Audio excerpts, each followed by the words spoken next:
46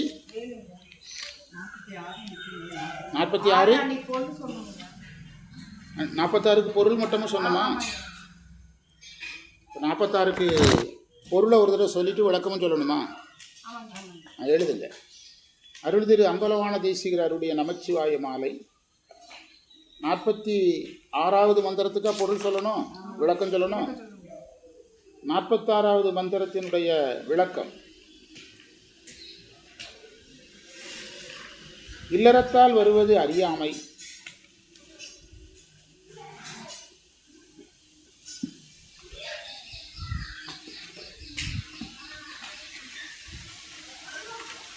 துறவிகள் நெஞ்சத்தில் அமுதமாக தோன்றுபவன் நீ,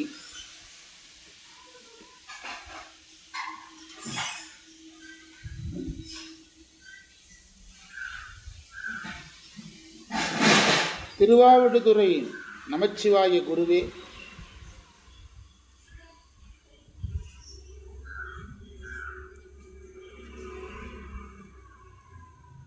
வானமே தீப்பற்றி எரிந்தாலும், அங்கே தேவாரம் பதியலை, இதுதான் பதிவாகுது. உங்களுக்கு நல்லா வந்துச்சுன்னா கொடுத்துருங்க. சத்தம் நிறைய கேட்டதுனால பதிய. வானமே தீப்பற்றி எரிந்தாலும் என் உள்ளத்தில் நீ எழுந்து மலத்தை போக்கி அருளமுது ஊட்டுவாய்.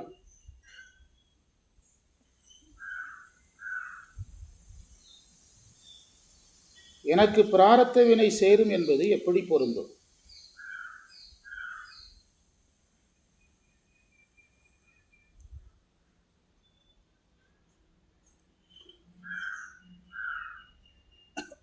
ஒவ்வொரு வரியா பொருள் எழுதுங்க. இல்லறத்தால் வருவது அறியாமை என்று துறவிகள் துறக்கிறார்கள். இல்லறம்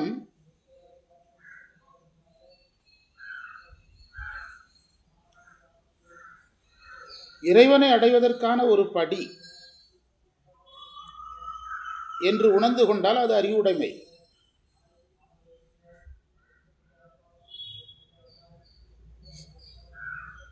ஆனால் அப்படியே நாம் உணர்ந்திருந்தாலும் இல்லற பொறுப்புகள் அறியாமை தான் தரும். இல்லற பொறுப்புகளால் அறியாமை தான் வரும்.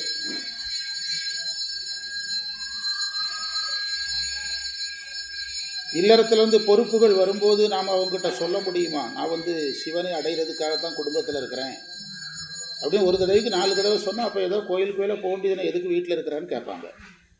அதனால தான் அப்படி சொல்கிறாங்க. இல்லறத்தினால் வர்றது என்னது தான், இல்லறம்ங்கிறது இறைவன் அடைவதற்கான வழின்னு புரிஞ்சுக்கிட்டா அறிவுடைமை. ஆனால் இல்லறம் நீங்கள் அப்படியே புரிஞ்சுக்கிட்டாலும் இல்லறத்தில் நீங்கள் இருந்தால் அறியாமை தான் வர வைப்பாங்க. ஏன்னா நமக்கு இருக்கிற கடமைகள். நீங்கள் ஒரு 3 மணி நேரம் நான் ஒரு கோயிலுக்கு போக போகிறேன், அங்கே ஒரு நிகழ்ச்சி நடக்குதுன்னா 3 மணி நேரம் பேரனை வச்சு பாருங்கன்னு சொன்னால் நீங்கள் என்ன சொல்ல முடியும்? நான் சிவனை அடைகிறதுக்கு கோயிலுக்கு போகிறதா உங்களை பார்க்குறதா நீங்கள் சொன்னீங்கன்னா அது குடும்பத்துக்குள்ளே நிச்சய முடியாது. சிவனை பார்க்குறவே சிவன் கோயிலுக்கு தானே போனால் எதுக்கு வீட்டில் இருக்கிறான்னு கேட்பாங்கல்ல. அதனால தான் அந்த பெரியவங்க இல்லறம் வேணும்னாலும் நீங்கள் எவ்வளவு பக்குவமாக இல்லறத்தில் இருந்தாலும் அது அறியாமை தான். எவ்வளவு பெரிய ஆளாக இருந்தாலும் அது குடும்பமே ஞானியாக இருந்தால் தான் பிரச்சனை கிடையாது. இப்போ நாயன்மார்களுக்கு எதுவே ஞானியாக இருந்தது. கணவனு ஞானி, மனைவி இளையான்குடி மாறநாயனார் குடும்பம்னா அவருக்கும் சிவனடியாருக்கு உணவு கொடுக்கணுங்கிற ஆசை, அவர் மனைவிக்கு ஆசை, அப்புதியடிகள் பிள்ளைகளுக்கு ஆசை. அது அந்த குடும்பங்கள் அது வேறு. புரியுதா உங்களுக்கு? அதனால் இது நமக்கு படிக்கிறதுக்கு தப்பு மாதிரி தெரியும். உண்மை அதுதான். இல்லறம் அறிவுடைமை தான். ஆனால் இல்லற பொறுப்புகள் நம்மளை என்ன பண்ணிடும்? அறியாமையில் தள்ளிடும். நீங்கள் ஒரு ஹோட்டல் நடத்துகிறீங்க, பசித்தவங்களுக்கு உணவு கொடுக்கணுங்கிறது நீங்கள் சைவ நிலையில் பழகிறீங்க. ஹோட்டல் வருமானத்தில் தான் குடும்பம் நடக்கணும். அப்போ ஹோட்டலுக்கு வர்றவங்களுக்கெல்லாம் காசு வாங்காமல் சாப்பாடு கொடுத்துருவீங்களா? அப்போ நீங்கள் என்ன ஆகுறீங்க? திரும்ப சராசரி மனித நிலைக்கு போகிறீங்க. பக்குவம் சிவனடியாருக்கு இருக்குது, நோக்கம் எதில் இருக்குது? குடும்ப பொறுப்பில் இருக்குது. அப்போ நீங்கள் எதுக்கு போயிடுறீங்க? அறியாமைக்கு போயிடுறீங்க. அதில் ஒரு சிவனடியார் வர்றாரு, என்ன ஹோட்டல் நடத்துகிறாராம், ஒரு சிவனடியாராக இருக்கிறார், அவ்வளோ பெரிய ருத்ராட்சம் போட்டிருக்கிறாரு, திருநீர் 2 இட்லி சும்மா தர மாட்டேங்கிறாரு. இவர் எப்படி யோசிப்பார்? இவனுக்கு 2 இட்லியை கொடுத்தா இதை சொல்லிவிட்டு எல்லாரும் வருவாங்க, எல்லாருமே திருநீரை பூசிட்டு இட்லி திம்பா அப்படிம்பார். இப்படி அவருடைய எல்லா பெல்ட்டும் பாதிக்கும். அப்போ அவன் தானாகவே எதுக்குள்ளே தள்ளப்படுறான், அறியாமைக்குள். அதைத்தான் வலியுறு. அதனால தான் பெரியவங்க இதை போட்டு ஓடி இருக்காங்க. புரியுதா? நீங்கள் வந்து சிவனை அடைந்தே தீருவதுன்னா இல்லறத்தில் இருந்தால் நாயன்மார்கள் குடும்பம் மாதிரி இருக்கணும் எல்லாரும். நீங்கள் மட்டுமே பக்குவமாக இருந்தால் இல்லறம் வந்து உறுதியாக நமக்கு அறியாமையே ஒரு பகுதியில் தரும். இப்போ நான் 1.5 மணி நேரம் இங்கே பேசுகிறேன்னா உங்களுக்கு ஏற்றபடி பேசலாம். வீட்டில் இருக்கும்போது நான் இதே மாதிரி பண்டார சாத்திரம், தேவாரம், திருவாசகம் பேசிகிட்டு இருக்க முடியுமா? முடியாதுல்ல. அப்போ அந்த குடும்பம் சார்ந்த பிரச்சனைகளை நம்மகிட்ட சொல்லுவாங்க. நம்ம குடும்பத்தில் இந்த மாதிரி அண்ணனால் இப்படி ஒரு பிரச்சனை, தம்பியால் ஒரு பிரச்சனை, அக்காவால் ஒரு பிரச்சனைங்கும்போது எனக்கு இதுக்கு சம்மந்தம் இல்லை, நான் சிவனடியாருன்னா அப்போ நம்ம அந்த திரையிலேருந்து என்ன செய்திடுறோம், விலகிடுறோம். அப்போ நம்ம என்ன அதை பேச ஆரம்பிக்கிறோம். அவன் எதுக்கு இப்படி பண்ணான், இவன் எதுக்கு இப்படி பண்ணான், அவனெல்லாம் ஒரு மனுஷனா, இவனெல்லாம் ஒரு மனுஷனா அப்படிங்கிறோம். அப்போ நம்முடைய கிரேட் என்ன செஞ்சிருது, அதுதான். அதைத்தான் அவர் சொல்கிறார். அதனால் அது நேச்சராக வந்துடும். அதனால தான் நம்ம 2ஆக பிரிச்சுக்கிடணும். நாயன்மார்கள் போல் எல்லாருமே சைவம்னா இல்லறம் அறிவுடைமை, அதிலிருந்தே சைவம் பண்ணலாம். இல்லை நான் சிவனெறியில் சிவனை அடைகிறதுக்காக நிற்கிறேன், என்னுடைய குடும்பம் பொருள் குடும்பம், என்னுடைய வாழ்க்கை அருள் வாழ்க்கைனா நம்ம அந்த ஒரு பக்கம் அறியாமைக்குள்ளேயும் ஒரு பக்கம் அறிவுக்குள்ளேயும் மாறி மாறி தான் போக முடியும். என்ன செய்ய முடியும், மாறி மாறி தான் போக முடியும். எங்கள் வீட்டில் நான் வந்து படிச்சுட்டு இருக்கிறேன்னா இந்த குழந்தைகளுக்கு தெரியுமா நான் படிக்கிறேன்னு. குழந்தைகள் கத்தும், வகுப்பெடுக்கும்போது கத்துறாங்க, நான் கத்த முடியுமா? வகுப்பெடுக்கும்போது குழந்தைகள் கத்துறாங்கல்ல, அப்போ நான் கத்த முடியுமா? இவன் மனைவி பாரு, மருமகளை பாருன்னு சொன்னால் எவ்வளோ நேரம் தான் பார்ப்பாங்க? அவங்க குழந்தைகள் விளையாடுறத வந்து விளையாட தானே விட முடியும். நீங்கள் திருவாசகம் பேசுகிறீங்கிறக்க குழந்தைகளுக்கு புரியுமா திருவாசகம் பேசுகிறாங்கன்னு? அப்போ நம்ம அவங்ககிட்ட யார்ட்டையும் கோவப்படவும் முடியாது. இப்படியே அது அடுக்கடுக்காக வந்து கடைசியில் இதில் கொண்டு விட்டுறோம்னா அறியாமையில் கொண்டு விட்டுறோம். இப்போ நீங்கள் என்ன செய்வீங்க? நம்ம கோயில் போனால் தானே வீட்டில் திட்டுறாங்க, பேசாமல் நம்மளும் இவங்க கூடவே நிறைய குட்டிச்சோறுகள் சுற்றுது, அது கூட நம்மளும் ஒரு குட்டிச்சோராக சுற்று வந்துட்டு நான் அது உயிர் எதாவது போக ஆரம்பிச்சிடும், அதுகள் கூடவே அறியாமையில் போய். அதைத்தான் அவர் சொன்னார். அப்படி யார் துறந்தாலும் அவங்களுக்கு அமுதம் இறைவன்.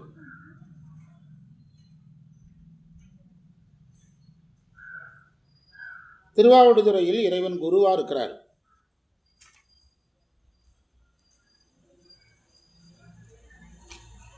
திருவாவடுதுறையில் இறைவன் குருவாக இருக்கிறார், நமச்சிவாய மூர்த்திகளாக. அடுத்த உதாரணம் நல்ல உதாரணம். வானமே தீப்பெட்டி எரிஞ்சாலும் நீ ஏன் மனசில் அப்படியே இருக்கிற? அழகான உலகத்திலே ஒரு உயர்ந்த உதாரணம். என் மனசில் எழுந்தருளி மலங்களை போக்குகிறாய்.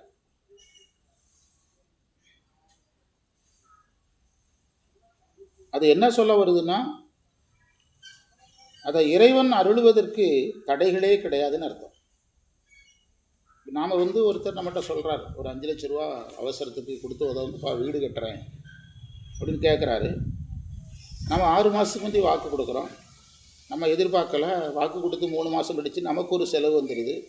அப்போது நம்ம 6 லட்ச ரூபாயெல்லாம் முடியாது, ஒரு 3 லட்ச ரூபா தாரேன் நம்ம என்ன செய்கிறோம், சொல்கிறோம் 3 லட்ச ரூபா தாரேங்கிறோம். அப்போ நம்முடைய பிறருக்கு உதவுதலில் நமக்கு என்ன வருது, தடை, நமக்கு தடை வருது. ஆனால் இறைவன் வந்து அவருக்கு பேர் ஞானமே தடையிலா ஞானம்னு தான் பேர். இப்போ தான் வடத்தூரில் எங்கேயோ நடத்தணும், வியாழக்கிழமை நடக்கும் தடையிலா ஞானம். இறைவனுடைய அருள் தடையில்லாதது. யாருடைய நன்மையையும் தடுக்க மாட்டார், யாரும் அவருடைய நன்மையை தடுக்க முடியாது. அதனால தான் இறைவனுடைய ஞானத்துக்கு பேர் தடையிலா. அருள்னாலும் ஞானனாலும் ஒன்று தான். இப்போ நமக்கு வந்து சேர வேண்டியது சேராமல் இருக்கிறதுக்கு ஒரு காரணம் போதுமானது.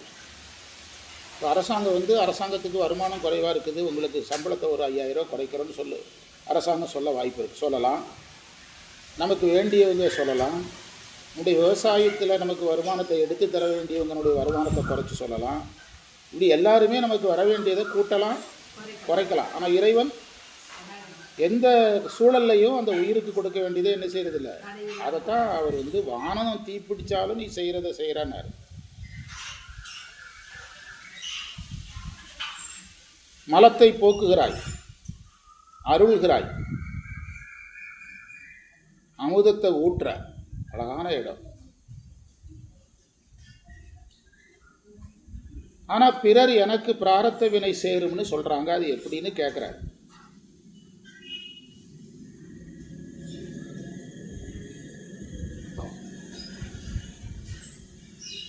பக்குவப்பட்டவர்கள்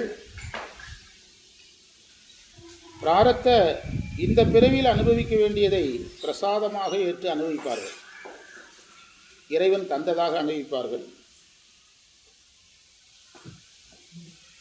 பேரின்பமாக நினைத்து அனுபவிப்பார்கள். முனைப்பு இல்லாமல் அனுபவிப்பார்கள். முனைப்பு இல்லாமல் அனுபவிப்பார்கள். ஞான நிலையில் அனுபவிப்பார்கள். இவைகள் காரணமாக அந்த வினைகள் அவங்க உயிரை தாக்காது. உயிர் பக்குவத்தில் இருக்கிறதுனால உயிரை தாக்காது.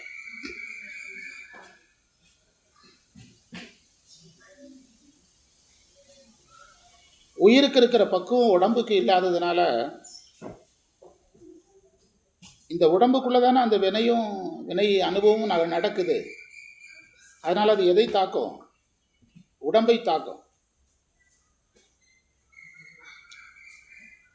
உடம்புக்குள்ளே தானே அந்த வினை அனுபவம் நடக்கிறதுனால உடம்பை தாக்கும்.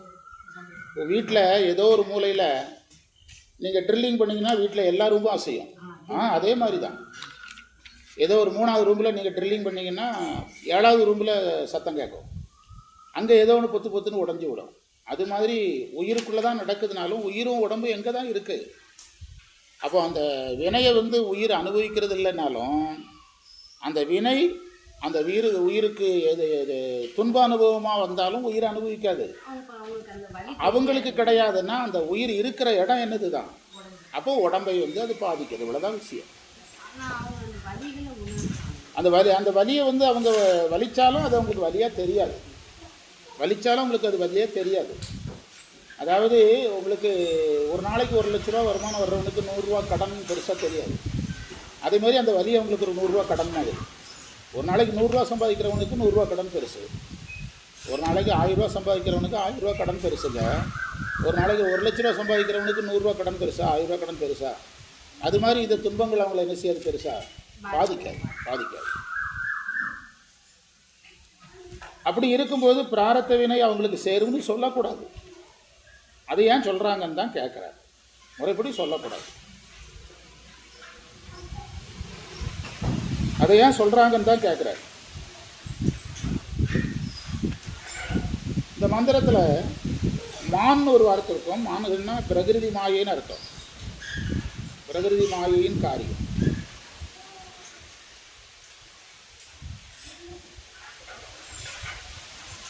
நம்ம பேசுனது அப்படியே இந்த மந்திரத்தில் இருக்குது. பிராரத்த வினை உடம்பளவில் தாக்கினாலும் இன்பத்தை அனுபவிக்கிறதுல தடை இல்லைங்கிறார். உடம்ப பிராரத்த வினை தாக்கும். ஆனால் அந்த உயிர் இன்பத்தை அனுபவிக்கிறதுக்கு தடை இல்லை. ஏன்னா உயிரை அந்த பிராரத்த வினை என்ன செய்யாது? தாக்காது.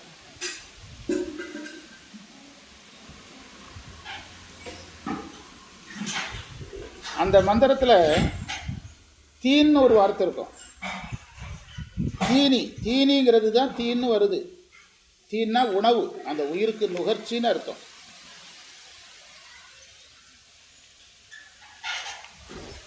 அடுத்த மந்திரம் நம்ம பிறகு படிக்கலாம். 47 படிக்கணும். குறித்து வச்சுடுங்க. தேதி போட்டு வச்சுடுங்க. இன்னைக்கு தேதி போட்டு 46 நிறைவு அப்படி போட்டிங்கன்னா கேட்ட உடனே சொல்லிடுங்க.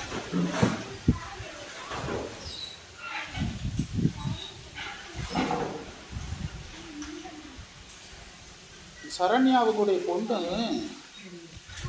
வயசுக்கு வந்ததுனால அந்த சீர் வைப்பாங்கள்ல, பெரிய சீராக வைக்கும்போது எல்லாரையும் அழைக்கிறாங்க. இன்றைக்கி அந்த முதல்ல ஒரு சடங்கு செய்வாங்கள்ல, அதுக்கு கூப்பிட்டாங்க. ஒரு சிலர் தான் கூப்பிட்ருக்காங்க.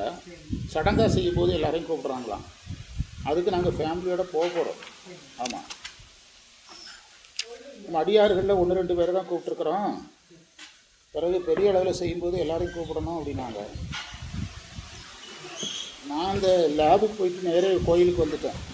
இந்த பிளட் டெஸ்ட்டு அதெல்லாம் எடுத்துட்டு நாங்கள் ஆப்ரேஷனுக்கு. திருவாசம் எத்தனை வரிகள் இருக்கிறீங்க? தேற்றனே தேற்றத்தில் அதெல்லாம் பூக்கும் வருவும் புணர்விலா புண்ணியனே காக்கும் என் காவலனை